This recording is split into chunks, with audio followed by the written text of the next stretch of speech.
Assalamu alaikum dear students, this is Sir Daniel Khan. Again we are here with online class. Today we are going to discuss about types of vector and ये vector की जो types हैं उसका जो lecture number है ये है 3, मतलब पार्ट 3, सही ना.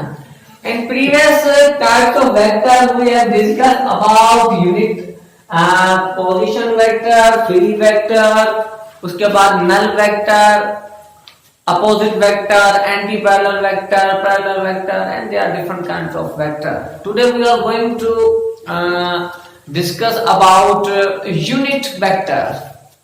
You know, unit vector, what is the reason behind is that why we study about unit vector and what is the magnitude of unit vector and how can we obtain, determine or calculate the magnitude of unit vector. These are concepts, these all things inshallah we will learn in this class today. So the thing is that unit vector, you know about unit vector, the definition, the statement of unit vector is a vector whose magnitude is unity. A vector whose magnitude is unity 1. You know the meaning of unity? Unity means 1. A vector whose magnitude is unity or 1 is said to be unit vector. ऐसा vector जिसका magnitude क्या हो 1 हो, unity हो, तो ऐसे vector को हम कहते हैं यूनिट वेक्टर. जैसे नल वेक्टर का जो मैग्नीट्यूड था वो क्या था 0. उसी तरह अगर किसी वेक्टर का मैग्नीट्यूड 1 है तो उसको हम पढ़ेंगे यूनिट वेक्टर. मैंने यहां लिख दिया है magnitude must be equal to 1 unit. अच्छा यहां देखिए मैंने लिखा है 1 यूनिट. अगर यूनिट वेक्टर एक्सीलरेशन का है तो 1 मीटर पर सेकंड स्क्वायर. अगर यूनिट वेक्टर फोर्स का है तो 1 न्यूटन. अगर यूनिट वेक्टर डिस्प्लेसमेंट का है 1 मीटर. अगर यूनिट वेक्टर वेलोसिटी का है तो 1 मीटर पर सेकंड. तो जनरल हमने क्या कर दिया, यहां पे यूनिट लिख दिया, यूनिट. जो भी हमें वेक्टर गिवन होगा उसका मैग्नीट्यूड तो 1 होगा. उस वेक्टर के हिसाब से, उस फिजिकल क्वांटिटी के हिसाब से हम यहां पे क्या पुट करेंगे, यूनिट पुट करेंगे. ठीक. तो जनरली ऐसा वेक्टर जिसका मैग्नीट्यूड क्या हो 1 हो, ऐसा वेक्टर को हम कहते हैं यूनिट वेक्टर. अच्छा जिसका मैग्नीट्यूड 1 हो तो हमारा क्या काम ऐसे वेक्टर को स्टडी करने के लिए, why we are going to study unit vector. Number 1 तो मैग्नीट्यूड 1. जो यूनिट वेक्टर है ना ये हम यूज करते हैं, ये यूनिट वेक्टर यूज होता है टू स्पेसिफाई द डायरेक्शन. ये हमें किसी भी वेक्टर को डायरेक्शन दिलाने में क्या करता है, हेल्पफुल रहता है. फिर unit vector use for direction. Unit vector direction की वजह से डायरेक्शन के लिए यूज होता है. जब भी हमें किसी वेक्टर को डायरेक्शन देनी होती है तो हम क्या करते हैं, यूनिट वेक्टर पुट करते हैं. और it is noted bye cap. ये जो कैप है ना, कैप टोपी, इससे हम क्या करते हैं, इसको डिनोट करते हैं. ठीक. इससे पहले मैंने आपको एक छोटी सी चीज पढ़ाई थी, मैग्नीट्यूड ऑफ अ वेक्टर. किसी भी वेक्टर का मैग्नीट्यूड अगर हमें लिखना हो, और मैग्नीट्यूड याद रखना, किसी भी वेक्टर का जो मैग्नीट्यूड होता है वो खुद क्या होता है, scalar. The magnitude of a vector is called scalar, क्योंकि उसमें डायरेक्शन ऐड नहीं होती, सिर्फ नंबर होता है.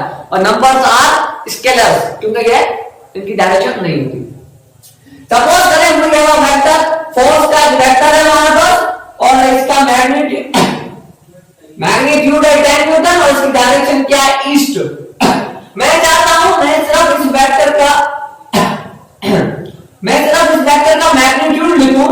तो मैं क्या करूंगा, ये जो लाइंस आपको नजर आ रही हैं इसको कहते हैं मॉड्यूलस. और मॉड्यूलस में हम इसको ऐसे लिखेंगे, सिर्फ और सिर्फ इसमें क्या लिखेंगे, 10 न्यूटन. तो देखने वाले को पता चल जाएगा कि ये फोर्स का वेक्टर है, लेकिन सिर्फ और सिर्फ क्या लिखा हुआ है, उस फोर्स के वेक्टर का मैग्नीट्यूड लिखा हुआ है, इसमें डायरेक्शन इंक्लूड नहीं है. ठीक. किसी भी वेक्टर का आपको मैग्नीट्यूड लिखना हो तो दिस इज द वे. ठीक. अब हमें यूनिट वेक्टर का मैग्नीट्यूड होता तो 1 magnitude of unit vector is 1. But how can we determine, how can we calculate what is the formula to determine the magnitude equal to 1? ठीक, magnitude of unit vector is given as, unit vector का magnitude किस तरह से given होता है, किस तरह से आप मालूम कर सकते हैं, इसको समझने की कोशिश करते हैं। आप क्या लिखेंगे, आप लिखेंगे original vector divided by its own magnitude. जो भी आपको वेक्टर गिवन है उसको आप ऊपर लिखेंगे और उस वेक्टर को डिवाइड किससे करेंगे, उसी ही वेक्टर के मैग्नीट्यूड से आप क्या करेंगे, उसको डिवाइड करेंगे। ठीक है, ये हमारे पास एक वेक्टर है फोर्स का वेक्टर, फोर्स का वेक्टर। इस फोर्स के वेक्टर का मैग्नीट्यूड 10 न्यूटन और किस डायरेक्शन में, ईस्ट डायरेक्शन में। अब इस वेक्टर का हमें क्या मालूम करना है, unit vector. We are going to find the unit vector. So the thing is that we have the formula original vector divided by its own magnitude. Original vector हमारे पास है f और इसका मैग्नीट्यूड हम कैसे लिखेंगे, मॉड्यूलस में लिखेंगे। किसी भी वेक्टर का हमें मैग्नीट्यूड लिखना हो तो हम किस में लिखते हैं, मॉड्यूलस में लिखते हैं। ये ओरिजिनल वेक्टर, ये उसका मैग्नीट्यूड। ओरिजिनल वेक्टर क्या है, 10 Newton in the direction of east, ये लिख दिया 10 Newton in the direction of east. अब इसी वेक्टर का मुझे क्या लिखना है, मैग्नीट्यूड, तो मैंने लिख दिया 10 न्यूटन और मैग्नीट्यूड पता आपको इसके अंदर, उसके अंदर डायरेक्शन ऐड इंक्लूड नहीं होती। ठीक, 10 10 से कैंसिल, न्यूटन न्यूटन से कैंसिल, बाकी रिमेनिंग इज 1 बचा आपके पास और उसके साथ क्या बचा, डायरेक्शन, 1 डायरेक्शन ईस्ट। ठीक, तो यूनिट वेक्टर फोर्स का यूनिट वेक्टर, उसका मैग्नीट्यूड कितना आया है, 1, और स्पेसिफाई किस लिए यूज होता है, तो स्पेसिफाई द डायरेक्शन। आपको कोई भी वेक्टर गिवन हो उस वेक्टर को लिखें, मतलब उसका मैग्नीट्यूड भी लिखें, उसकी डायरेक्शन भी लिखें और उसी वेक्टर को आप डिवाइड कर दें उसके अपने ही मैग्नीट्यूड से। और जब आप जस्ट वेक्टर का मैग्नीट्यूड लिखते हैं तो उसमें डायरेक्शन इंक्लूड नहीं होती, दोनों हो जाएंगे कैंसिल, रिमेनिंग बचेगा 1। और ये कैंसिल होकर 0 नहीं बचेगा, ऐसा नहीं करना 10 10 से कैंसिल बाकी बचा 0, नो, 10 और 10 एक दूसरे से डिवाइड हो रहे हैं तो रिमेनिंग 1 बचेगा। यहाँ पर लाजमी तौर पर इसको 0 नहीं करना, 0 नहीं बचेगा। हाँ, 10 न्यूटन माइनस 10 न्यूटन होता तो जवाब 0 आता, लेकिन यहाँ पर ये डिवाइड हो रहा है, 10 डिवाइडेड बाय 10 इक्वल टू 1 और रिमेनिंग क्या, डायरेक्शन। तो इसी तरह किसी भी वेक्टर का यूनिट वेक्टर मालूम कर सकते हैं। उस वेक्टर को, ओरिजिनल जो वेक्टर गिवन है आपको, उसको उसके ही मैग्नीट्यूड से क्या कर दें, डिवाइड कर दें, you will easily find unit vector.